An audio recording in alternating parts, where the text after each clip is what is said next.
On June 26, 1962, there was a baby born to Easter and Willie Tompkins Sr. You don't know who it is, but I'm going to give you a story of his fantastic life.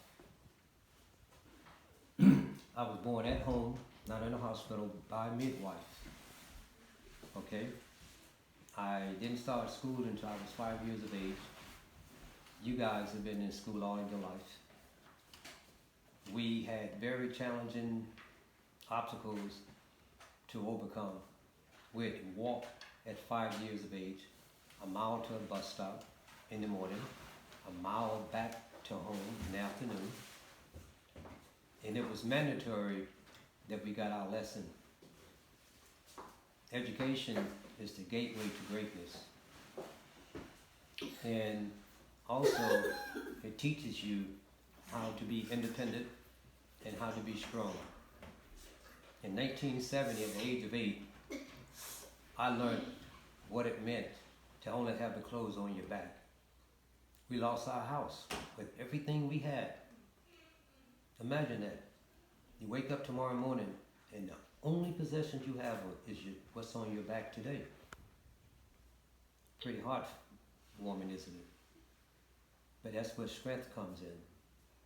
That really be like a pottery wheel that shape you for things to come. So you all has to be very grateful and thankful of everything that God has blessed your family to allow you to have. And on top of that, always be obedient, because it goes a very long way. You're never too old or too young to say, yes ma'am, yes sir, thank you. Then we're going to speed forward to 1975.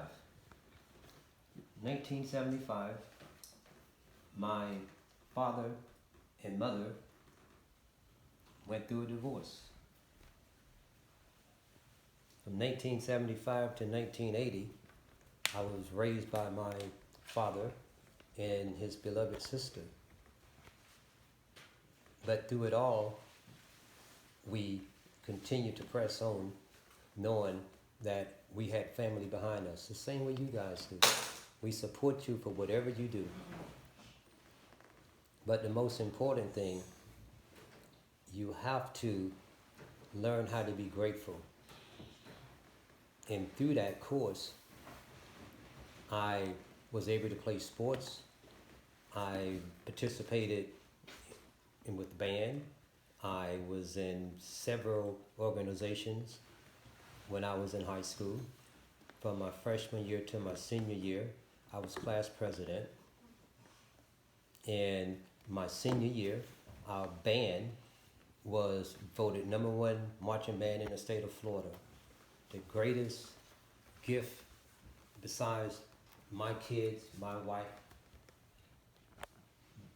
my brothers, my sisters, my mom, that I can ever contest to. And it opened my eyes about a real world. I grew up in a little town that had less than 8,000 people. The biggest city I've ever gone to prior to that was right here in Tallahassee. All of a sudden, we catch a bus to Jacksonville. From Jacksonville, we get on a train. And on that train, it takes us all the way to Washington, D.C. From Washington, D.C., we catch a bus that takes us to the Big Apple.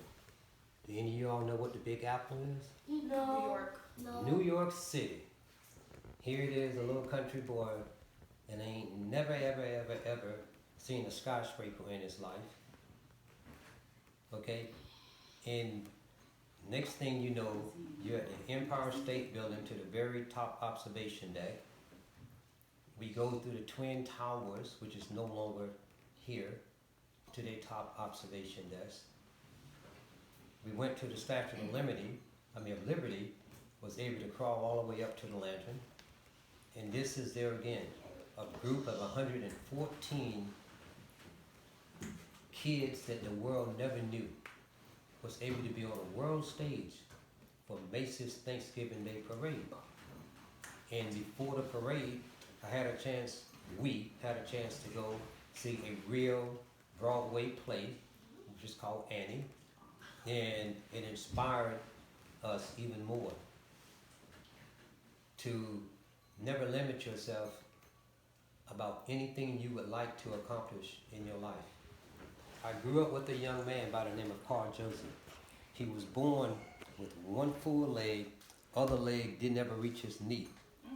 He played basketball.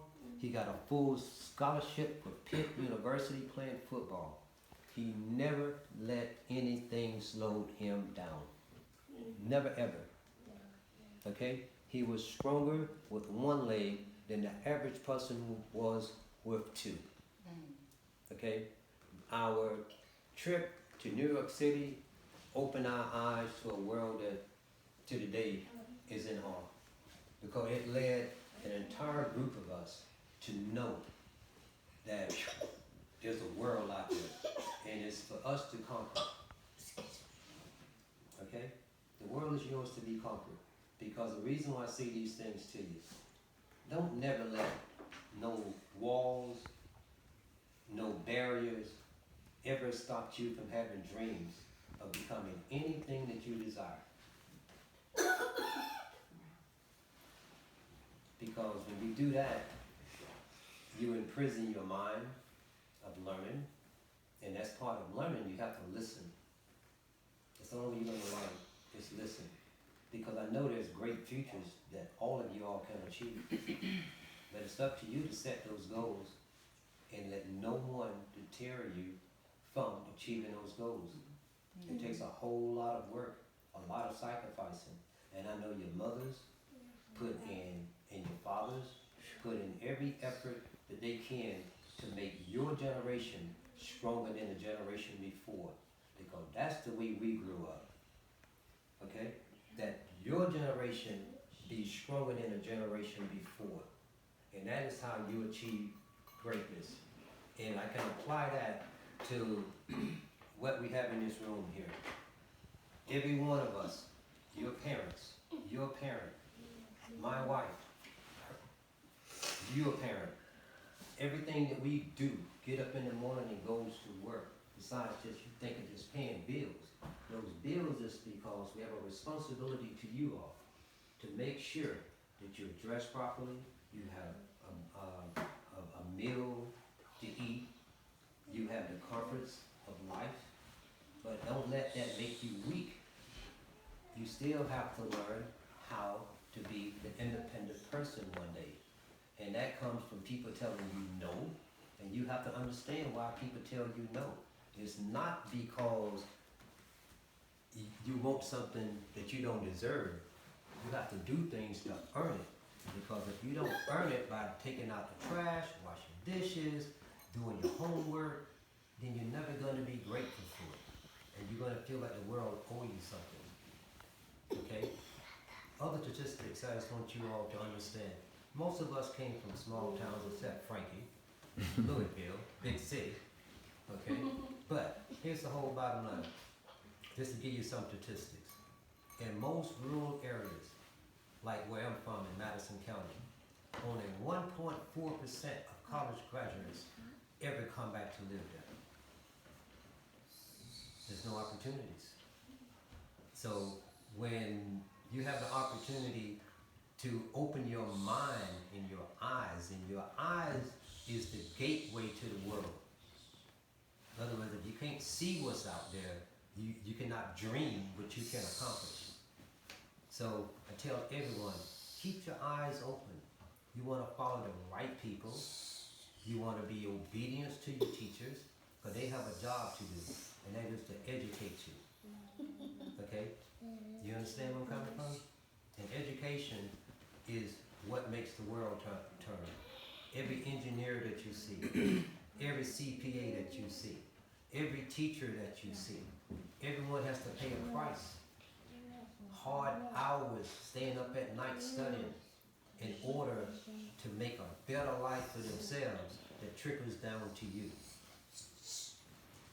Do you understand that? Yeah.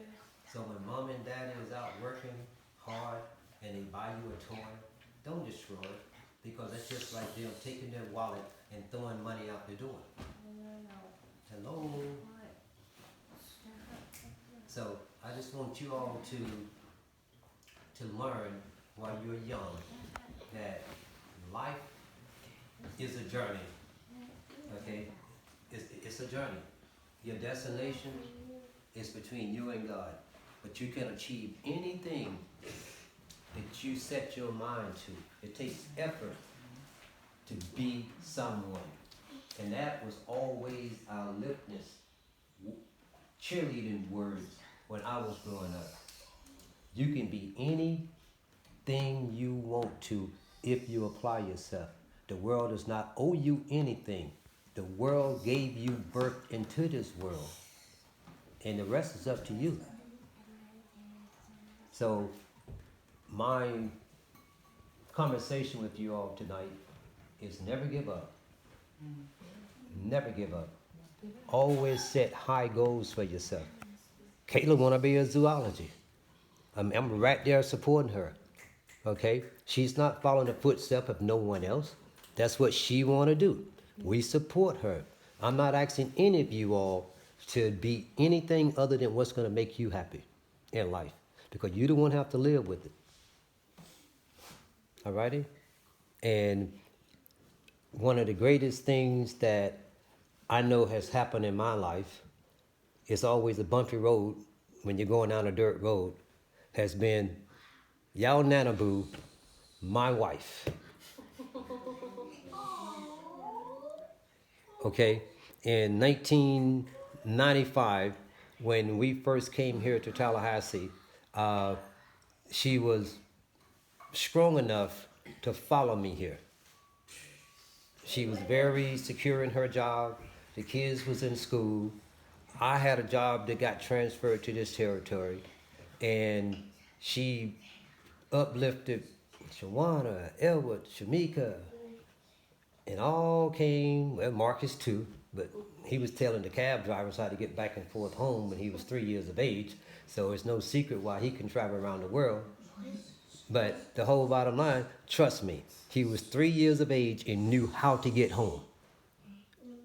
Can you know how to get home in the backseat of a cab, Tukashu?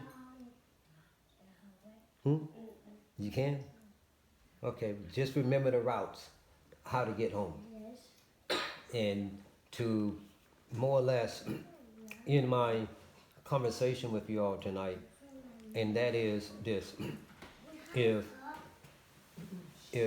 we can achieve things, you can, because you're all part of us. And go have fun in life, but always remember though, you have to be obedient, number one. You have to be steadfast about making sure that you're a leader, not a follower. In other words, when other kids cutting up in class, you don't laugh with them, okay? Hello? You don't laugh with them. You don't laugh at them. And that's only give them power. But guess what they're doing? They're stopping you from learning. Because when they disrupt the class and the teacher have to stop to settle them down, they only have so many minutes per class. So that's a day's lesson that you're not behind on. So it's very important that you represent us. And that is that we want you to be educated. We want you to be disciplined. We want you to have fun. That's another great part of life, is having fun. But fun is a gift. Making sure that you're prepared when you become an adult is the challenge. So I challenge each and every one of you all tonight to set your dreams high. I mean, I don't care if you set your dreams to say you want to be the person to fly the fastest jet, or you want to be a zoologist, or you want to be a mathematician, or you want to be a gymnast. Yes. Anything you set your mind to, you can do it. And thanks for you all sitting here listening to Ripe and Papa. Yeah, that was good. Woo!